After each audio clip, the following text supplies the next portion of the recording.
Hello and welcome back to Freeman and our Ironman challenge. Now, what I've been doing is a little bit of trading. As you can see right here, we are a little bit low on money, but thankfully I have come across the asphalt trading route and we are going to be selling all of this. It's going to be fantastic. So once I've done this, I'm going to be leveling up a couple of my forces because I actually didn't have enough money to be able to do that, which is kind of awful, but yeah. Anyway, let's do that, and I think I'm probably going to go into the bar, and she requires 50 relationship. I did actually come across a companion that only required 12,000 credits, and I think that's pretty fantastic, so we might want to do something about that. Anyway, I am hopeful that they'll tell me, there we go, Zinkov. Zinkov is where we need to go next. Alright, so let's do that, because I'm going to just buy a whole bunch of the linen here, and then we will be going over to Zinkov. And Zinkov is actually pretty close by as far as I'm aware, or maybe I am just literally, yeah, I'm just making things up apparently. Anyway, we're going to be making our way over here, and I'm definitely going to want to attack some people. Let's attack these mountain bandits actually. I'm not entirely sure if we're going to be able to defeat them easily enough. Prepare for battle, 100% chance. Yeah, there you go. So this is what I've basically been doing, just selecting enemy units that are relatively easy for us to take care of, and then just defeating them in automated victories. And that has saved me a huge amount of time, a huge amount of effort, and as you can see right here, we're also gaining a ransom, 9,400. That's exactly the reason why you probably want to keep around a couple of prisoners in your hold, just to make sure that you have that little extra cash flow when it is available. And it's pretty awesome to get that every now and again, because it's just such a big injection of cash. It's really nice. Otherwise, I have come across the gold ore again. Yeah, okay. I'm gonna have to take a look and see where I need to go for that. Berezno. I'm going to pass by Berezno, so I'm actually going to take this. I think this is a pretty good idea. I don't have that much space. Yeah, as you can see, I don't have that much space. Going to have to sell something. I guess I'll sell some food because I'd much rather keep the medkits. I have, by the way, equipped my more valuable units with medkits, and I have started recruiting cheetah assault units without equipment, so that they can actually start leveling up in our party. And I have made one. They have very basic weaponry, as you can see right here. They just have UMPs, Remington shotgun, and so on and so forth. But I've given them grenade launchers because they do have 21 launcher skill. And I've also given them first aid kits.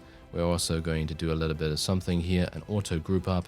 And then we're going to give these guys all medkits as well. That's going to be very important for them to try and stay alive, of course. And let's just level up a couple more people that we can. I now have no money whatsoever, which is great. Oh yeah, it's fantastic. Okay, so let's go to Berezno. Berezno's over there, and Zinkov is the other one. Okay, I'm just going to make sure that I don't actually miss out on where I need to go. Ooh, Gorinka is looking really weak right now. Look at that. 24 units only. If that siege actually stops, and we have the opportunity to take advantage of the weakened garrison, I'm probably going to do that. As I said in the previous episode, it's more than likely we will create our own faction in this episode. So, who knows? But the VFA are currently attacking Gorinka, as you can see right here. And the VFA are pretty good. They've got some decent units, and it's going to be very difficult for us to fight them at this point. So if they do take that, or at the very least, if they weaken it, then we'll try and take advantage of it. But otherwise, we're just going to sneak in here. And as you can see, look at the gold ore. Just insane. I'd love to be able to just click and be able to sell all the gold ore at once, but I'm pretty happy with this. Look at this, 18,000. 18,000. Just insane. There is a discount on fruit here, but I'm not going to be taking it. I think I'm pretty happy with it. I have taken a look, by the way, at the various gambling areas, and look at this. There's a 4 times scope right here, which is really quite amazing. And that's the thing, I did see this really amazing rifle. It's a custom rifle. It can be customized. Not entirely sure what that means, to be honest, because I've not ever had a customizable weapon. But what I do know is that generally weapons are customizable in the way that you can add scopes and so on and so forth. But I think this is in a different way. Not entirely sure what way, but that's the reason why I was wanting to get it quite badly. But unfortunately, I was not lucky enough to win the prize because it was obviously in a gambling scenario. So it was very difficult for me to get that. But oh well, never mind. Anyway, let's go here. Going to sell our linen. They're going to be paying 129% for it, and that is perfectly fine with me. Yes, there we go. Another 4,000. Not as much as the gold, of course, but there wasn't really that much there anyway. All right. So let's level up these guys. What we're going to do, I think, is we're probably going to go into a fight in a looter camp or something like that, just to get these guys some basic weaponry, because I've only got 19,000. I'm not going to be able to really spare any additional cash, which is a really big shame in my opinion, but that's just how it is. I just really can't do anything about it. And I think, considering my accuracy at the moment, I think my accuracy is pretty decent. So what I'm going to do is I'm going to continue to level up leadership for the moment, and then I will hopefully be able to get command to 3 out of 5, and then we'll have a really large capacity to put into the battle, and I think that's going to be really nice. Going to continue leveling shotguns as well, because as I've said, I'm primarily going to be using a long-range rifle, and then when and if the situation calls for it, we will go in and do massive damage from close range. And the shotguns have actually proven themselves to be very good from medium range as well, so we have to bear that in mind. Anyway, once we have done this looter camp, I think I will be attacking... Oh, we've got to be a bit careful here, actually. Let's just let these guys run away a little bit. Yeah, there we go. Oh, okay. Well, you know what? Let's fight these guys. Let's fight these guys for now. This is going to be really... Oh, wow. 95% chance if I engage without me? Okay, sure. Let's do it. Why not? This is going to be super quick and easy. Wow, yeah, look at that, 3,500, and we got them out of the way, which is the big deal right there, you know. Getting them away from the looter camp itself, and then we're able to take so many relatively high value pieces of loot as well. Ah, look at this, as well as prisoners. Fantastic, that was really good. And did they level up? Yeah, look at that, they're actually leveling up too, which is really good. So let's get these guys leveled up. And did they actually... We didn't get any weapons from that, did we? No, we didn't get any weapons. All right, so we're just going to have to go in to here. Wow, I could literally just do 87% chance and then potentially just win straight outright. I think we're probably going to do that. I think that makes the most sense. You can stop fighting at any time as well, by the way, if you so desire, but I think I'm pretty happy just to let it continue onward. All right, so we got some herbs here, got some first aid and everything. I am going to be taking the leather, take this stuff as well. I could take the herbs just to sell, actually. And then we'll imprison the rest of those guys. All right, so let's go over to Mern for a real quick second. I'm kind of surprised that these looters are trying to follow me, but all right. If they want to, then it's kind of a death sentence for them, but otherwise, let's sell all of the junk. I'm just going to sell junk. There we go. Iron tools and everything are used for things, but I am not going to be using them at the moment, so I'm just going to continue selling stuff just to make as much money as possible. All right, so let's just level these up. And we'll auto-equip those with some weapons. They all have weapons apart from one guy. This guy also doesn't have a weapon, which is unfortunate, but there's not really much I can do about that. I have 25k, so technically what I could do is buy a very cheap weapon. But there's, yeah, I mean, AKS, I could buy an MP5. Let's just buy 2 MP5s for those guys, just so that they have something. And they do have a decent SMG proficiency anyway, so I guess that's pretty good. And there we have it. All right, I'm pretty happy with this. All right, so I am now ready to lay siege to the Chinivkan front. And I think the VFA has taken Gorinka. I haven't been able to check from... I think from this range it is not possible. But anyway, we are going to be going in here. I don't know how this is going to go, by the way. It could very easily end in my demise. I could literally die in the first, I don't know, 30 seconds of this fight, because maybe the developers have changed how the Chinivkan front actually is, because, as I've said before, they are widely known, at least to me, that they are the weakest faction in the game, and the developers have obviously done that on purpose to try and make it so that there's a logical progression, stepping stone kind of thing happening with the game itself. So depending on what you want to do, you don't have to do it this way, but generally it is the easiest faction to take care of first. And I think the Uman terrorists are actually second easiest, or maybe even first. I don't know. They're kind of similar in their specializations and things like that. Anyway, we're just going to get everyone out onto the battlefield here, and we're going to move them in relatively similar ways, but I'm going to make sure that they're not too exposed.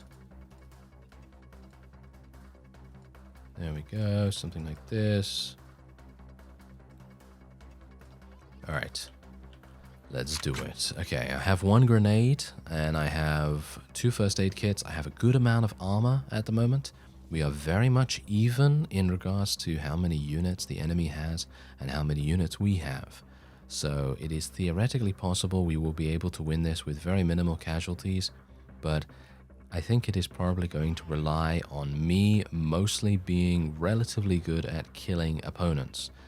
But if that is not the case, then I think we're in trouble. So it is really very much huge pressure on me at the moment. I don't know whether I'll be able to do it. Let's face it, I'm kind of... Well, I haven't fought the Chinivkan front for a very long time indeed, because the last playthrough of Freeman that I did, I conquered the entire map. And the Chinivkan front were the last people for me to actually eliminate, because we were allies with them. But this time around it's a little bit different, because I did not take advantage of a particular siege in this one. So let's see if I can move people a little bit closer here. We're going to get Anna over there as well. We don't really want to put them out in the middle of nowhere, do we? So let's actually make them go over in that direction instead.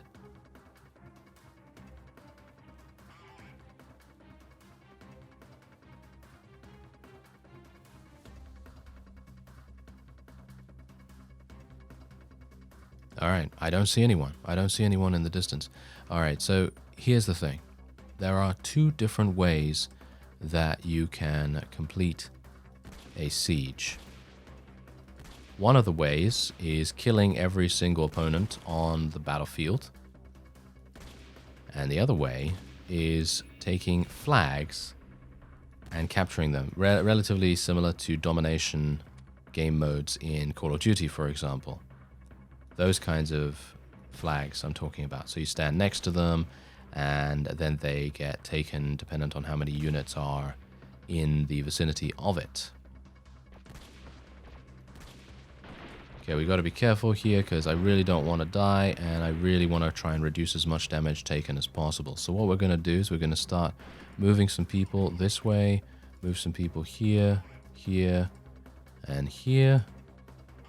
And Anna is left all by herself, so I'm just going to send her over there to try and clear out this area if there are any opponents there. There might not be. Do bear that in mind.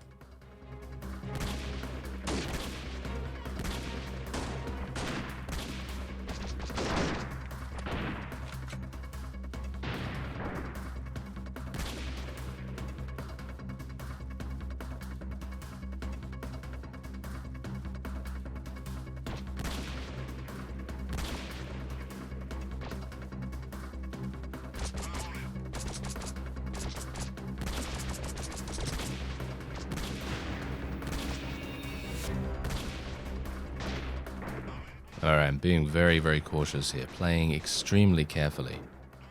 And hopefully my units over there will not take too many casualties. Oh dear. This is a bit of a problem. Let's get these guys retreating if at all possible. At least not fully retreating. Okay, we've got to be careful here. Okay, grenade I think is probably good. Yep, nice damage, nice damage. We actually did a lot of damage there. Didn't kill anyone, but that doesn't really matter. Is that an alive person? I don't think so. That is, though.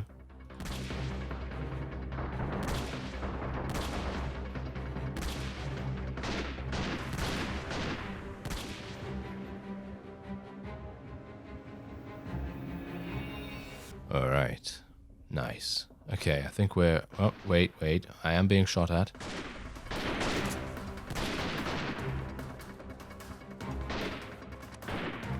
Alright, we're going to have to tell these guys to go in, because let's face it, I have said units are expendable in comparison to me, because if I do die, then that is a game over in terms of the series itself, because it's an Iron Man challenge. You can't die once, and if I do, then that's pretty bad.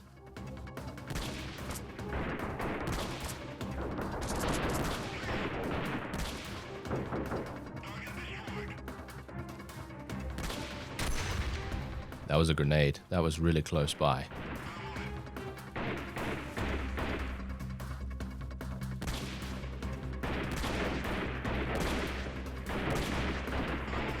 A headshot, but didn't kill him. Yeah, he's got a good amount of HP, this fellow, but now he's dead.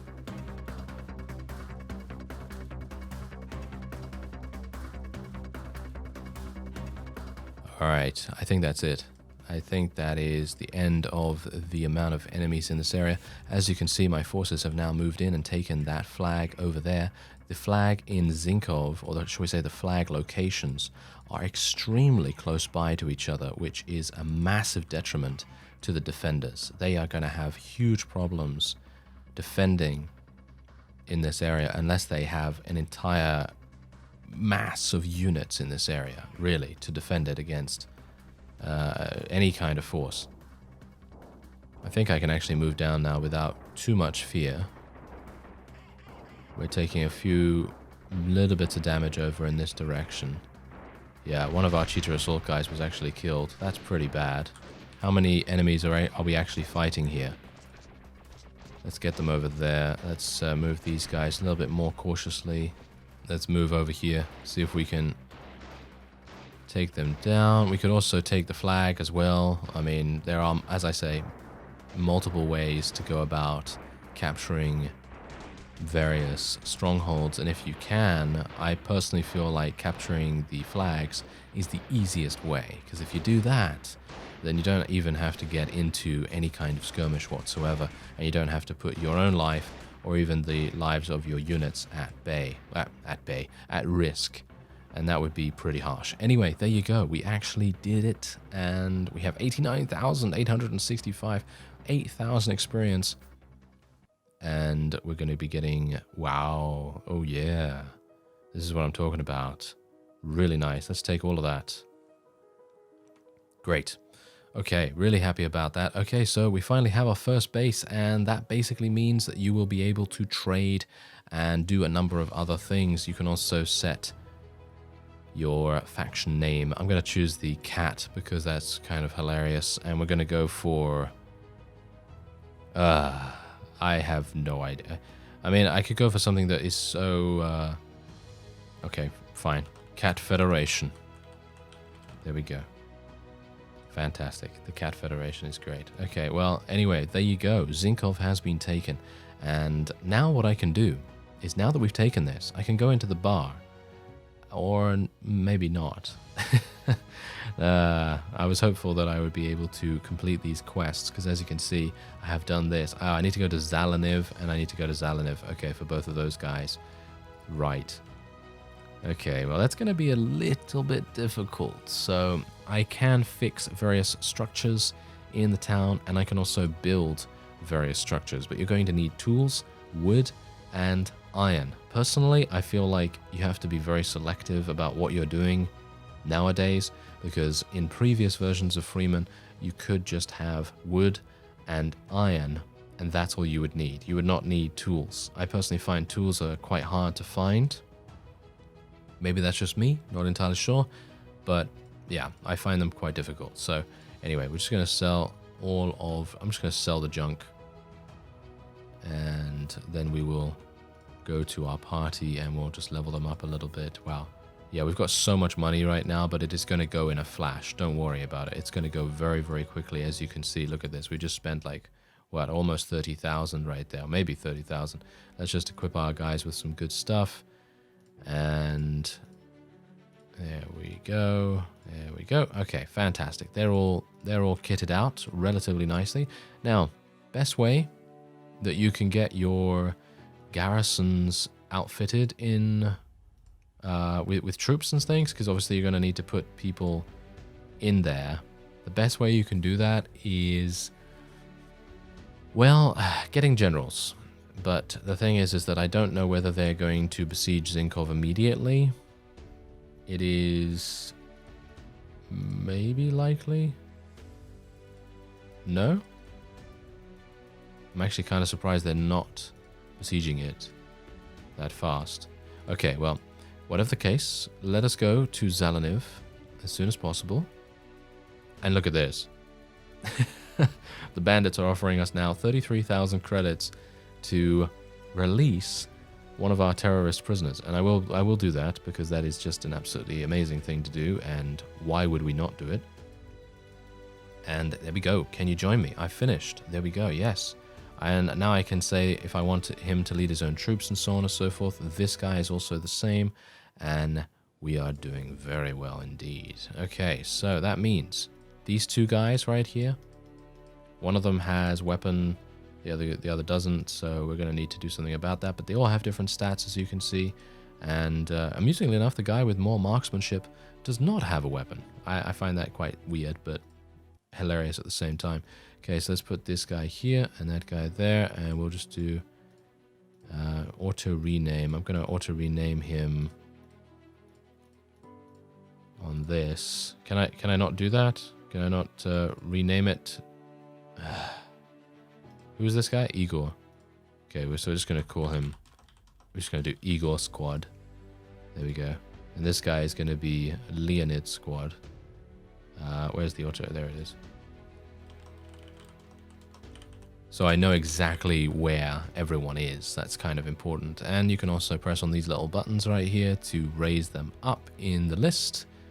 And there you go. All right. So shall we auto-equip? Yep, there we go. He can actually have a weapon now. And he's fine as well. That's good. Okay. So now, technically what you can do is you can have those companions level up in your army. And I think I'm probably going to do that. I'm probably going to concentrate on leveling them up in the various fights that we're going to be participating in. As you can see, these guys actually want to attack us right now. But we would be able to probably defeat them relatively easily. And then once they have leveled up, you come to this screen. So as you can see, Anna is level 8 at the moment and Yevgen is level 7. And what you're able to do, I'm not going to level them up right now because I personally like having all of the skill points available to me and then making decisions based on that.